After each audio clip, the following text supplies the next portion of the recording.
Today, my friends, we're checking out the absolutely mind-blowing Tamron 35-150 F2-2.8. This is the next generation of all-in-one shooters, and for me, really the new standard in all-in-one lenses, period. This thing is incredible. So we're going through today and breaking this thing down in detail, everything that you need to figure out whether or not you should be considering this lens. Here are some specs to get you going on it, guys. If you haven't seen one of my videos, my name's Stefan Malloch. I do a lot of photography and filmmaking news reviews and tutorials, so this video does end up helping you out. Consider hitting that like and subscribe button and join the community. So who do I recommend this lens to? Well, it can absolutely produce professional results, but you're not gonna really find an all-in-one lens in a professional's bag because there are different lenses for different jobs. So somewhere right in the middle. As you'll see, this thing can absolutely do most of the jobs you throw at it, but I don't think it's a replacement for everything. I don't really think that exists yet.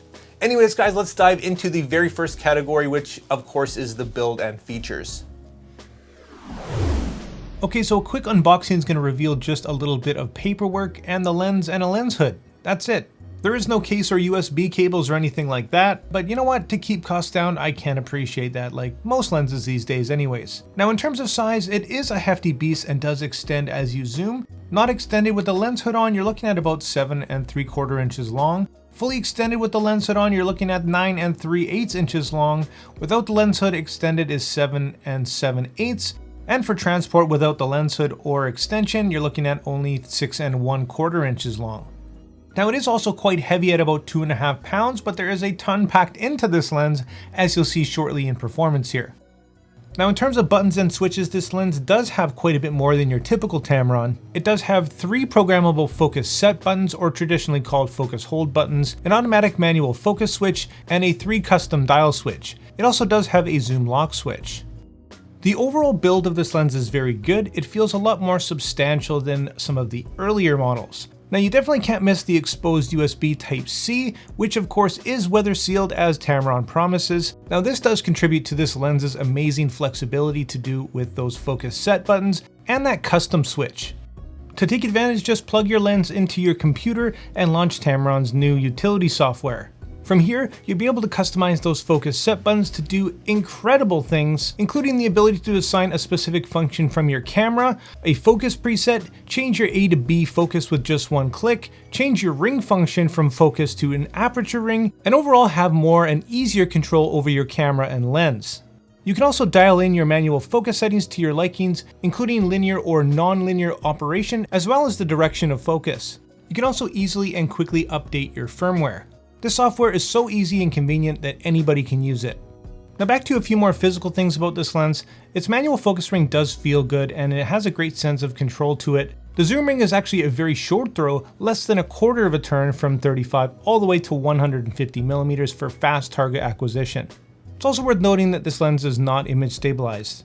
On the front, you'll find a large front element with 82mm filter threads, along with Tamron's patented coatings to help with ghosting and flare. On the back, a nice confident metal mount with, yes, a rubber gasket for weather sealing protection. Now here's a size comparison for you between this lens and the 70-180 f2.8 and the new 28-75 f2.8 G2. Now this is definitely one of Tamron's bigger lenses, but they've done a great job at packing a ton of quality and features into this lens.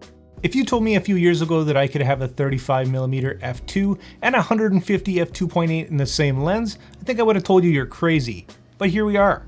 In terms of the overall build and features of this lens, I think it's fantastic and I give it 4.5 stars.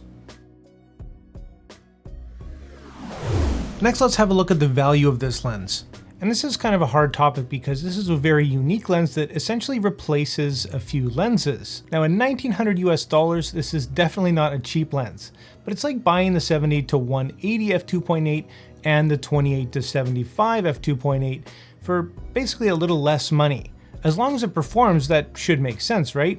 Well, we will get to the bottom of that in the next category. Now there's really not much to compare it to, and I'm happy to say that this lens does set a precedent of things to come.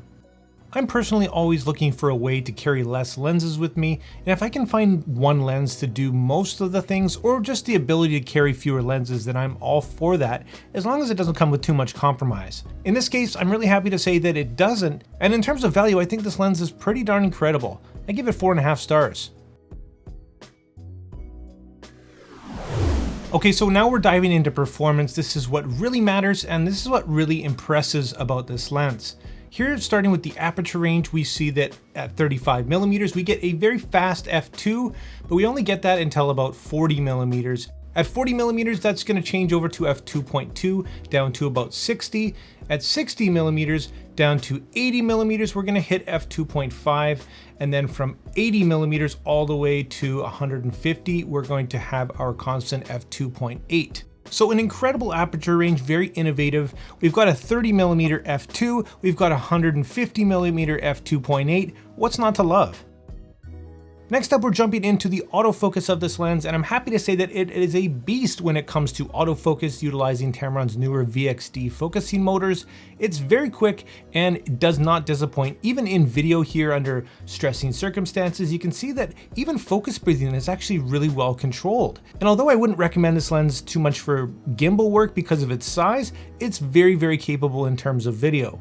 Here's another look at the speed as well as the accuracy in a horribly lit situation. This is a very, very extreme low light situation, and it's 100% flawless. I cannot get over the performance of this thing in low light specifically. So although a little bit big, I can 100% recommend this lens for video.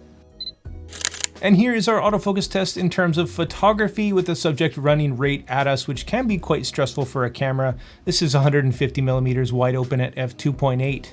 I am using my Sony a7 III here, so definitely not the newest or the fastest autofocus.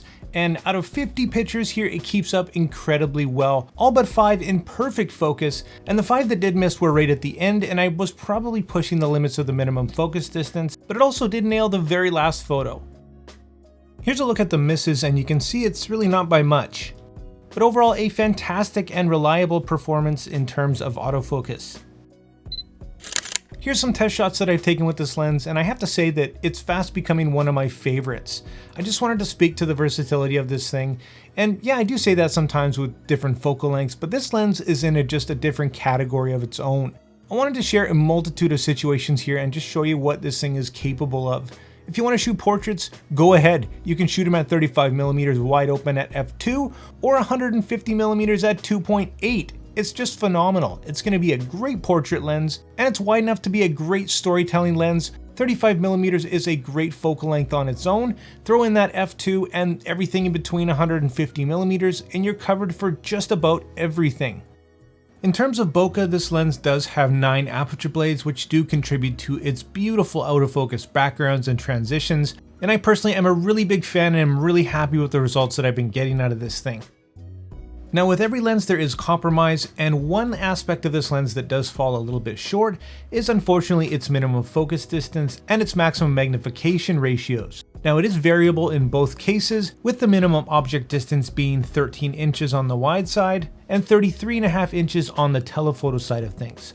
Now, this is a big difference from a lot of Tamron's newer lenses that offer almost macro-like capabilities like the 70-180, giving it some extra versatility. Well, unfortunately, it's just not the case with this lens, so it looks like there's the trade-off between an incredibly versatile aperture and focal length, or some extra magnification ratio. Next up, let's talk about the sharpness and optics of this lens, and I'm happy to say that this thing does perform extremely well, as you've probably seen in some of these photos, but let's dive into a bit more of a detailed look.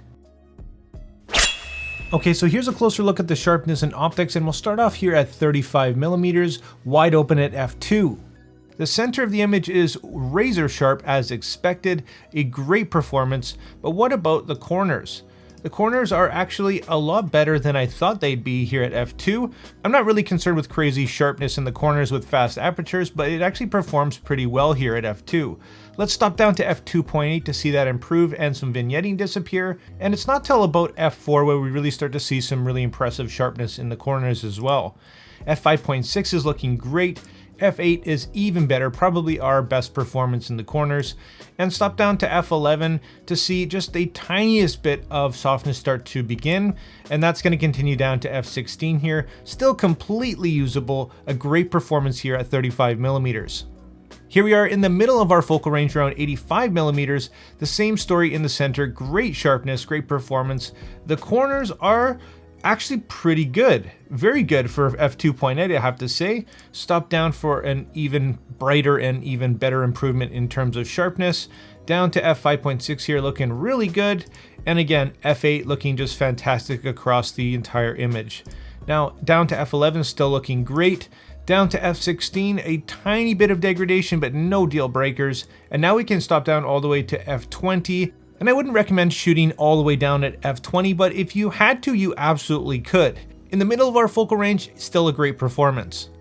And of course, here we are at 150mm wide open at f2.8. The center of the image is nice and sharp, not quite as sharp as 35 and around 85, but still completely usable. In the corners, they're actually a really good performance. At f2.8, stopping down, see some of that vignetting disappear once again. Down to f4 here, looking good. f5.6, even better. This is where you want to be shooting when the corner sharpness matters. And down to f8, looking absolutely fantastic now. Continue stopping down, f11 still looking good. Once again, at f16, you'll start to notice just a bit of softness around. And then down to f22 now, again, completely usable. You'll start to notice some spots on your sensor and whatnot. But overall, a very impressive performance when it comes to the sharpness of this lens.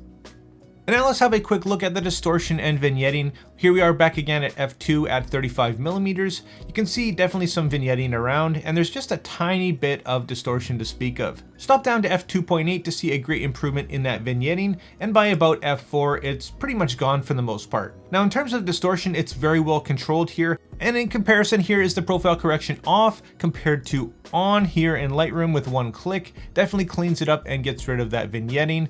Definitely no deal breakers here. And here we are at 150mm now wide open at f2.8. We can see a bit more pronounced distortion here as well as a bit of vignetting wide open. As we stop down here from f2.8 to f4, we see it improve once again. And by about 5.6, the vignetting is pretty much non-existent. And in terms of distortion, you can notice it a bit more here at 150mm compared to 35, but with that profile correction, use it to clean it right up. And as you can see, it's not too bad, especially for what this lens is. Overall, for the distortion and vignetting of this lens, a decent performance and quite frankly, better than I expected. And that's kind of the general theme of this lens, is better than I expected in pretty much every way. Yes, it is an expensive lens, but it performs solidly and it's just a phenomenal feat of engineering. As far as performance goes, I give this thing a solid 4.5 stars. So wrapping up, guys, I wanted to give a huge shout out to Tamron for pushing the limits of what we know about lenses and what's capable. This thing is an absolute marvel, and as usual, here's all my personal pros and cons for this lens. If you're a subscriber, you also know that I like to rate things on a scale from never think about again to consider to definitely buy. And if you are somebody who doesn't have a huge budget or looking for a great all-in-one lens that pretty much does almost everything, well, I would definitely buy this lens. It's going in my bag, and honestly, I can't recommend it enough. So there you go, guys. There's my thoughts on this lens. An incredible beast of a lens, a magnificent feat of engineering from Tamron, and I give them props for that. Do I recommend this lens to you? Absolutely. I really hope you liked this video, and if you did, consider hitting that like and subscribe button. Join the community. If you want to pick this lens up, I will drop affiliate links down below. And like always, make mistakes, be yourself, and get out there and take some more pictures. See you next time.